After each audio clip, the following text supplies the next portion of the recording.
बिस्मिल्लाहिर्रहमानिर्रहीम। Renal cell carcinoma आज हमारा ये जिनका जेनेटी यूरिनरी सिस्टम का ये टॉपिक है। रीनल सेल कार्सिनोमा मतलब किडनी कैंसर। ठीक है, तो आज हम गुर्दे के कैंसर के बारे में पढ़ेंगे। अच्छा, ये थर्ड सेमेस्टर का लेक्चर है एडल्ट हेल्थ नर्सिंग का, जेनेटी यूरिनरी सिस्टम का। ओके, रीनल सेल कार्सिनोमा के पहले हम डेफिनेशन पढ़ते हैं कि cancer that develop in the lining of the renal टेब्यूल्स। ठीक है, वो कैंसर जो रीनल टेब्यूल्स की जो लाइनिंग है, ठीक है, वहाँ में जब कैंसर डेवलप हो जाए तो इसी कैंसर को हम रीनल सेल कार्सिनोमा कहते हैं, विच filter the blood and produce the urine. और जो रीनल टेब्यूल का काम क्या है, ये किडनी का काम क्या है कि ये ब्लड को फिल्टर करती है, और जब ब्लड फिल्टर हो जाती है तो इससे यूरिन बनता है। ठीक है, तो मतलब ये कि किडनी एक ऐसा आर्गन है जो ब्लड को फिल्टर करती है और यूरिन बनाती है, और इसकी ट्यूब्यूल्स में जब एबरेंट सेल ग्रोथ हो जाए, ठीक है, सेल एबनॉर्मल सेल ग्रोथ हो जाए तो इसी को हम कैंसर कहते हैं, जिस इसको हम किडनी कैंसर भी कहते हैं, also called renal cell cancer. Renal cell cancer भी कहते हैं, रीनल सेल कार्सिनोमा भी कहते हैं। ठीक है, अच्छा ये देखो, ये रीनल टेब्यूल है और ये यहाँ पे जो है ना, ये जो मास नज़र आ रहा है आपको, ये कैंसर है। ठीक है, कैंसर हमेशा आप ये समझ लें कि कैंसर जो है ना, ये एक आउट ग्रोथ है।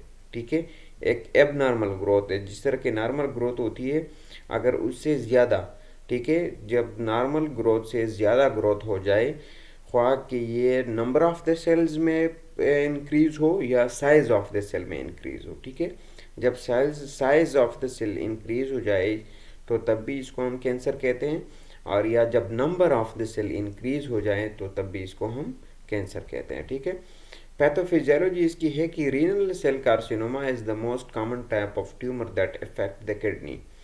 कि जो रीनल सेल कार्सिनोमा जो है, जो किडनी कैंसर है, ये द मोस्ट कॉमन टाइप है। ठीक है, जो किडनी को इफेक्ट करती हैं। ठीक है, सबसे common type of cancer which affect the kidney वो कौन सा है, उसको हम कहते हैं रीनल सेल कार्सिनोमा। ठीक है, renal cell carcinoma the most common type of cancer है जो किडनी को इफेक्ट करती है। Renal tumour grows when cell of the bladder become cancerous. और रीनल ट्यूमर जो है ये तब ग्रो होता है, तब जो है ना ये बढ़ता है जब ब्लैडर के जो सेल्स हैं, ठीक है, जो ब्लैडर है जिसको जहाँ पे यूरिन स्टोर हो जाता है। ठीक है, दो किडनी होते हैं, किडनी से आगे जो है ना यूरेटर आते हैं, और यूरेटर आगे आके दोनों किडनी से आके ब्लैडर के साथ अटैच हो जाते हैं। ठीक है, तो जब किडनी में यूरिन बनता है तो वो यूरिन लेके आते हैं ब्लैडर में, और ब्लैडर में फिर यूरिन स्टोर हो जाता है। और जब ब्लैडर में यूरिन स्टोर हो जाता है तो जब ब्लैडर फुल हो जाता है तो हमारे जो सेंट्रल नर्वस सिस्टम है, जिसको हम ब्रेन कहते हैं, ठीक है, तो हमारे ब्रेन में एक सिग्नल आते हैं कि अभी यूरिन जो ब्लैडर है वो यूरिन से फिल हो गए हैं, तो आप मैक्चुरेशन करें, मतलब ये कि आप यूरिनेशन करें, छोटा पेशाब करें। ठीक है, तो जब वहाँ पे जहाँ पे क्या कहते हैं, छोटा पेशाब जमा होता है, यूरिन जमा होता है, वहाँ पे जो सेल्स है, वहाँ के जो सेल्स है वो अगर कैंसरियस हो जाए, ठीक है, तो इसके वजह से फिर क्या होते हैं, किडनी में जो है ना कैंसर बन जाता है। ठीक है, these cancer cells begin to divide and multiply more quickly than normal cells. और ये बात याद रखिएगा कि जो कैंसर के जो सेल्स होते हैं, जो एबनॉर्मल सेल्स होते हैं, वो जल्दी डिवाइड होते हैं as compare to normal cells. ठीक है, तो मतलब ये कि अगर ये जल्दी डिवाइड होते हैं तो वहाँ पे एक एक्स्ट्रा मास होगा, एक अलग से एक मास नज़र आएगा आपको। मास क्यों नज़र आएगा, वैसे ये भी एक माइंड में क्वेश्चन है कि कैंसर का जो है ना मास क्यों नज़र आता है, मास क्यों बनता है, तो इसी मास को ही तो हम कैंसर कहते हैं।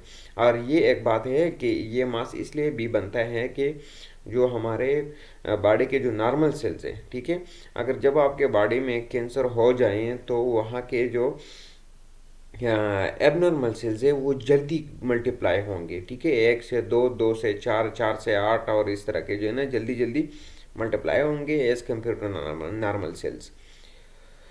Cancer cells also lack the ability to organise the cell in a normal way, ठीक है, और जो कैंसर जो सेल्स है, कैंसर के जो सेल्स है उसकी जो है ना ये एबिलिटी नहीं है कि अपने आप को ऑर्गेनाइज रखे, लाइनिंग जिसको मतलब कि लाइन में रहे, जिस तरह के जो है ना बाकी जो गुर्दे के जो सेल्स है वो जिस तरह की बिल्कुल नॉर्मल अपने जो आपको जो है ना ऑर्गेनाइज किया हुआ है। तो जब कैंसर के सेल्स बढ़ जाते हैं तो उनको ये नहीं पता होता है कि अपने आप को ऑर्गेनाइज रखे, ठीक है, and have the capability to invade other normal tissue, और इसकी ये कैपेबिलिटी होती है कि ये जो है ना नॉर्मल जो और नॉर्मल टिश्यू है उसको उसमें भी इन्वेड कर सके, ठीक है, उसमें भी जो है ना मेटास्टेसाइज हो सके, उसमें भी स्प्रेड हो सके, उसमें भी जा सके, ठीक है। अच्छा, इसकी एटियोलॉजी है कि the causes of renal cell the causes of renal carcinoma are unknown, ठीक है, अभी तक जो भी कैंसर है तो उसका जो काज है, जो एक्चुअल काज है वो अननोन होता है कि ये क्यों होता है, ठीक है, लेकिन स्टिल कुछ थ्योरीज जो है ना वो सजेस्ट करती है कि कुछ जो है ना रिस्क फैक्टर है इसके लिए, ठीक है। Following are the risk factor for renal carcinoma. Risk factor include, जो नीचे जो दी गई हैं ये कुछ रिस्क फैक्टर है जो कि बाज़ लोग समझते हैं कि इसकी वजह से कैंसर हो सकता है, जिसमें स्मोकिंग है, ठीक है, बीइंग मेल, मेल में जो है ना ये किडनी कैंसर जो है ना ज़्यादा होता है, बीइंग ओवर 50, और जिन लोगों की जो है ना एज 50 से ज़्यादा होती है उनको जो है ना रिस्क ज़्यादा है कि उनको कैंसर हो जाए, किडनी कैंसर हो जाए। बीइंग ऑन डायलिसिस, जो लोग डायलिसिस करवाते हैं जिनका जो है ना रेनल फेलियर हो चुका है, जिनका जो है ना गुर्दा काम नहीं करता है, इसलिए एक आर्टिफिशियल गुर्दे की तरह जो है ना डायलिसिस से खून पास होता है, वहाँ पे जो है ना खून आपका जो है ना फिल्टर हो जाता है, जो जो काम किडनी करती है खून की फिल्ट्रेशन की वो काम पर डायलिसिस करते हैं। तो जो लोग डायलिसिस करवाते हैं, जो लोग 50 से ऊपर है, जो मेल है, और जो लोग स्मोकिंग करते हैं उनमें जो है ना ये रिस्क ज़्यादा है कि उनको रीनल कैंसर डेवलप हो जाए। फैमिली और personal history of kidney cancer और ब्लैडर कैंसर, और किसी की फैमिली में भी अगर किसी को कैंसर है तो कैंसर यूज टू बी, अक्सर जो है ना जगहों पे आता है कि जिनकी फैमिली में एक बंदे को कैंसर है तो बाकी भी उनको भी हाई रिस्क है कि उनको भी कैंसर डेवलप हो जाए, या जिनके जो है ना ब्लडर में कैंसर है, तो अगर जिनके ब्लडर में कैंसर है तो वो बहुत हाई रिस्क में है कि उनकी किडनी में जो है ना कैंसर बन जाए। Long term abuse of over the counter analgesics, और जो लोग बहुत ज़्यादा अरसे तक ओवर द काउंटर एनाल्जेसिक लेते हैं, ओटीसी मेडिकेशन जो कहते हैं, हमारे यहाँ पे लोग जो ओटीसी मेडिकेशंस है वो जो फेक मेडिकेशंस है, जो जिसको हम 2 नंबर मेडिसिन कहते हैं उसको ओटीसी कहते हैं, ठीक है। एक्चुअल में ओटीसी जो है ओवर द काउंटर ड्रग, वो ड्रग है जो आपकी डॉक्टर के प्रेस्क्रिप्शन के बगैर लेते हैं, ठीक है। ओटीसी उसी ड्रग को कहते हैं जो आप डॉक्टर के प्रेस्क्रिप्शन के बगैर लेते हैं, ठीक है। अच्छा, अब आते हैं इसके साइन एंड सिम्टम्स पे कि इसकी कुछ साइन एंड सिम्टम्स है जिसमें एब्डोमिनल पेन एंड स्वेलिंग, जिसमें जो है ना एब्डोमिनल पेन होता है, ठीक है, लेफ्ट और राइट फ्लैंक पेन होता है इसमें, जिसको एब्डोमिनल पेन कहते हैं, स्वेलिंग हो जाती है, ठीक है, जॉइंट्स की स्वेलिंग होती है, अक्सर जो है ना पाँव के जो जॉइंट है वहाँ पे स्वेलिंग हो जाती है, वहाँ पे जो है ना पानी जो है ना वो थर्ड कंपार्टमेंट में चला जाता है, ठीक है, पेटिंग एडिमा हो जाता है। Painting oedema is a kind of oedema कि जब आप उसके ऊपर प्रेस करें तो उसमें जो है ना आपकी उंगली नीचे धंस जाएगी, ठीक है, और जो है ना वो पैर जल्दी से ऊपर नहीं आता, वो जो है ना वहाँ पे उंगली का एक इस तरह की उंगली जब धंस जाएगी तो जब आप उंगली उठाएंगे तो वो जगह उसी तरह धसी रहेगी, ठीक है। Blood in the urine, urine में ब्लड आएगा जिसको हम हेमाचूरिया कहते हैं।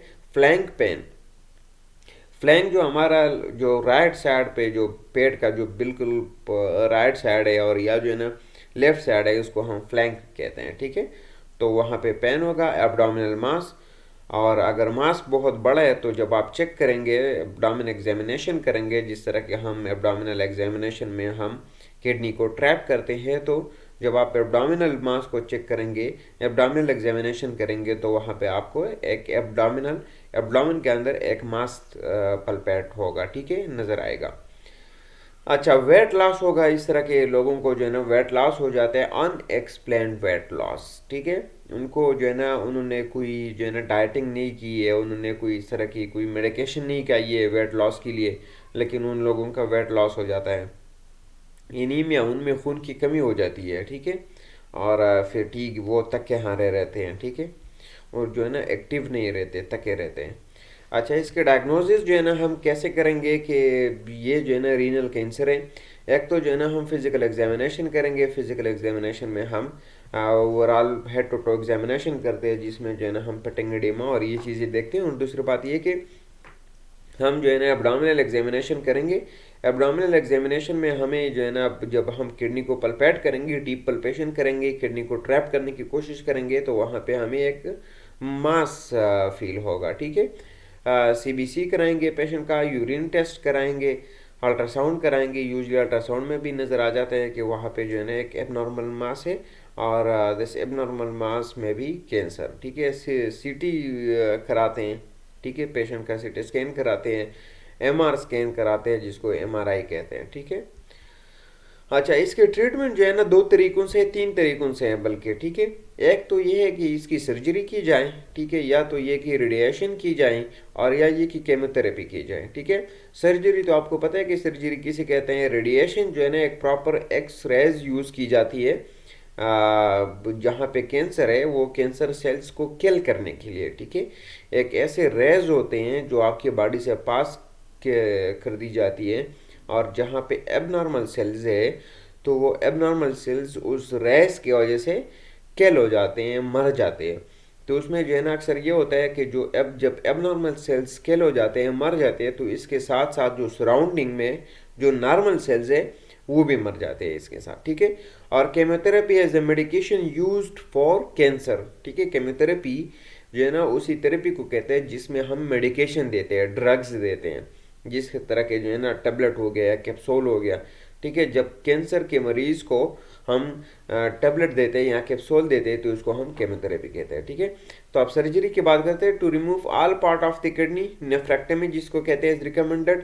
अगर जो है ना कैंसर पूरी किडनी को जो है ना, अगर कैंसर इन्वॉल्व है या अगर किडनी में कैंसर है, तो यूजली जो है ना हम क्या करते हैं कि नेफ्रेक्टमी सजेस्ट करते हैं, ठीक है। Nephrectomy as a removal of a kidney, ठीक है। जब हम पूरा एक किडनी को निकालते हैं तो उसको हम नेफ्रेक्टमी कहते हैं, ठीक है। तो इसमें जब किसी को रीनल कैंसर हो जाए तो उसमें हम नेफ्रेक्टमी रिकमेंड करते हैं। दिस में include removing the kidney surrounding tissue और लिम्फ नोड्स, या इसमें जो है ना अक्सर हम ये करते हैं कि किडनी भी रिमूव करते हैं, इसके सराउंडिंग में जो टिश्यूज़ है, ठीक है, जो कि हमने कहा कि जो कैंसर है, कैंसर सेल्स की एबिलिटी है to invade other surrounding tissue, ठीक है।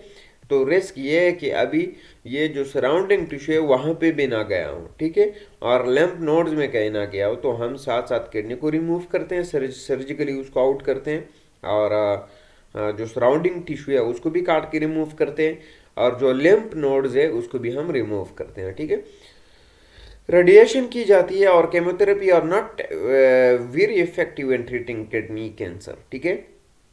किडनी कैंसर का जो है ना अक्सर ऑलमोस्ट जो अल्टीमेट ट्रीटमेंट है वो सर्जरी है, ठीक है, क्योंकि रेडिएशन और जो केमोथेरेपी है, जो ड्रग यूज़ है, वो किडनी कैंसर में बहुत ज़्यादा इफेक्टिव नहीं है, ठीक है। कॉम्प्लिकेशन के बारे में पढ़ेंगे कि हाई ब्लड प्रेशर, हाइपरटेंशन जो है ना इसका कॉम्प्लिकेशन हो सकता है। स्प्रेड ऑफ द कैंसर, ये कैंसर जो है ना दूसरे बॉडी पार्ट में स्प्रेड हो सकता है। किडनी फेलियर हो सकती है, वेट लॉस हो सकता है, हेयर लॉस हो सकता है, ठीक है। जब हम जो है ना किसी को केमोथेरेपी करवाते हैं, ठीक है, कोई ऐसी जो है ना मेडिकेशन देते हैं कैंसर ट्रीटमेंट के लिए, तो ऐसे बंदों को अक्सर जो है ना हेयर लॉस हो जाता है, जिसको एलोपेशिया कहते हैं, ठीक है, एब नॉर्मल हेयर लॉस, ठीक है, वो जो है ना टकले बन जाते हैं। अच्छा, हाइपर कैल्सीमिया हो जाते हैं, ठीक है, और किडनी स्टोन्स हो जाते हैं, एबनॉर्मल हार्ट रिदम हो सकते हैं, ठीक है। ये कॉम्प्लिकेशंस है रीनल कैंसर का, ठीक है। अब आते हैं नर्सिंग डायग्नोसिस पे कि acute pain related to tumour in kidney. Acute pain क्यों होगा? क्योंकि किडनी में ट्यूमर है।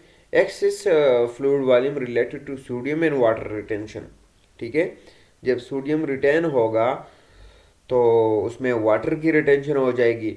जब वाटर की रिटेंशन हो जाएगी तो एक्सेस फ्लूइड वॉल्यूम होगा, ठीक है, फ्लूइड वॉल्यूम बढ़ेगा। Imbalance nutrition less than body requirement related to anorexia, ठीक है, nausea and vomiting and restricted dietary intake. Imbalance nutrition less than body requirement क्यों होगी? क्योंकि पेशेंट को एनोरेक्सिया है, वो खाना नहीं खाता, तो उसका जो खाने का जो मकदार है वो पूरा नहीं होता। और दूसरी बात ये कि नोजिया एंड वॉमिटिंग होता है, ठीक है। जब नोजिया एंड वॉमिटिंग होते हैं तो जब वो खाना खाएगा तो वो वॉमिट करेगा, तो जब खाना वॉमिट करेगा वो वहाँ पे एब्जॉर्प्शन नहीं होगी। जब एब्जॉर्प्शन नहीं होगी तो न्यूट्रिशन स्टेटस जो है पेशेंट का वो एम्बैलेंस में चला जाएगा, ठीक है। और या रेस्ट्रिक्टेड डाइटरी इंटेक, या जो है ना हमने क्लाइंट पे ऐसी रिस्ट्रिक्शंस लगाई है कि आपने ये नहीं खाना, आपने बनाना को नहीं खाना, आपने जो है ना एप्पल नहीं खाना, ठीक है। तो अगर इस तरह के हम रेस्ट्रिक्शंस लगाए तो उसके वजह से इम्बैलेंस न्यूट्रिशन हो सकता है। Impaired urinary elimination related to disease process, क्योंकि जो है ना किडनी में ऑलरेडी जो है ना मसला है, तो यूरिन का जो एलिमिनेशन है वो जो सिस्टम है वो इम्पेयर्ड होगा, ठीक है। Risk for infection related to decrease immune response and skin changes secondary to uraemia, ठीक है। और इन्फेक्शन का रिस्क होता है, ठीक है, क्योंकि जो इम्यून रिस्पांस है वो कमज़ोर हो चुके हैं और स्किन में चेंजेस आई है। क्यों? क्योंकि यूरीमिया हुआ है, यूरिया जो है ना वो ब्लड में चला गया है, ठीक है। Stress and anxiety related to disease, ठीक है, इस तरह के बंदे को जो है ना स्ट्रेस होगी और एंजाइटी होगी, क्योंकि डिजीज़ कैंसर है भाई। अच्छा, nursing intervention, give analgesics to relieve pain, इसमें जो है ना हम पेन किलर मेडिकेशन देंगे, ठीक है। अक्सर आपको पता है कि जो कैंसर पेन के लिए यूजली सेंट्रली एक्टिंग एनाल्जेसिक्स दी जाती है, ठीक है। Watch the patient for sign and symptoms of pulmonary neurologic and liver function dysfunction, ठीक है। हम जो है ना पेशेंट को साइन एंड सिम्टम के लिए जो है ना जिसमें पल्मोनरी या न्यूरोलॉजिकल या लीवर डिसफंक्शन के लिए जो है ना हम देखेंगे कि कहीं लीवर डिसफंक्शन ना हो या न्यूरोलॉजिक डिसफंक्शन ना हो या कोई पल्मोनरी डिसफंक्शन ना हो। Watch for adverse effect of radiation और केमोथेरेपी, और अगर केमोथेरेपी दी जा रही है तो हम जो है ना केमोथेरेपी का और रेडिएशन का एडवर्स इफेक्ट देखेंगे कि इसका एडवर्स इफेक्ट क्या हुआ है, ठीक है। Prepare patient for nephrectomy as needed, और आप पेशेंट को नेफ्रेक्टमी के लिए प्रिपेयर करेंगे। Encourage the patient and provide emotional support to relieve from stress and anxiety, और जो है ना आप पेशेंट को प्रिपेयर करेंगे ताकि जो है ना इनकरेज करेंगे पेशेंट को और पेशेंट को इमोशनल सपोर्ट देंगे, ठीक है, क्योंकि उसके पेशेंट के स्ट्रेस और एंजाइटी जो है ना वो रिलीफ हो, वो कम हो। अच्छा, तो ये था आज का हमारा lecture adult health nursing HN के बारे में, और एचएन की जेनेटिक यूरिनरी सिस्टम के डिसऑर्डर हम पढ़ रहे हैं। इसमें अगर आपको कोई मसला है, कोई जो है ना चीज़ समझ नहीं आती तो काइंडली आप पूछ लीजिएगा। अपना बहुत सारा ख्याल रखिएगा। अल्लाह पामान।